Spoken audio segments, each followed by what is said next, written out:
field operations does a number of things.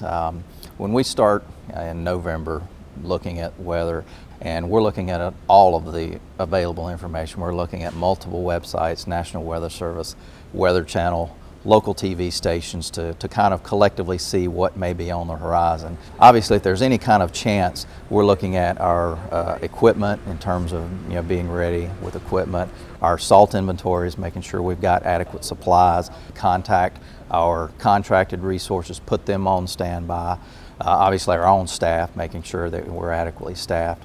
Then looking at what type of event, if that's going to begin as snow or frozen precipitation, then we need to consider pre-treating, which means we need to start planning to mobilize a couple of days ahead of the actual event to get the salt brine down. So we're doing a number of things based on the information we start seeing. When the city activates the snow plan, we use our regular workforce who's here Monday through Friday, but when we see that we've got an event forecasted, we go ahead and try to plan as far in advance to get them ready, let them know if they're going to come in as part of the shift, for the plan, when that's going to be.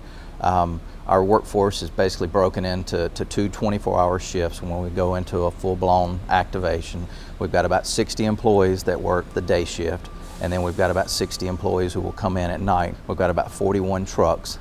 Our Priority 1 streets, which are our major thoroughfares, our primary emergency service routes, hospitals, fire stations, police stations, those corridors that we've got to keep open for them so that they can do their jobs.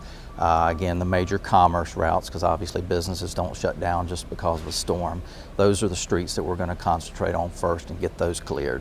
Then we'll move to basically our Priority 2 routes. Those are those collector streets that bring all the traffic out of the neighborhoods onto those major thoroughfares.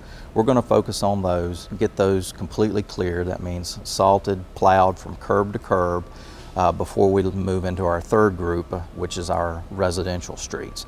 Those get cleared last.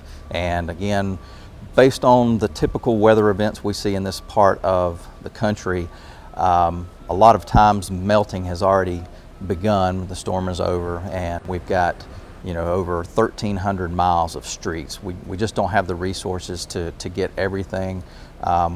We focus on those Priority 1 and 2 routes, getting them completely clear.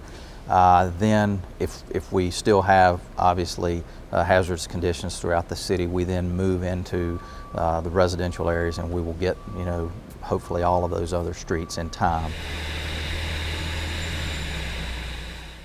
Well, the City of Greensboro has an interactive web viewer.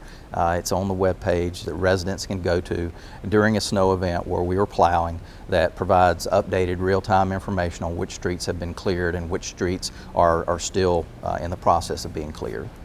For more information, visit greensboro-nc.gov/fieldoperations or call the City Contact Center at 336-373-CITY. That's 336-373-2489.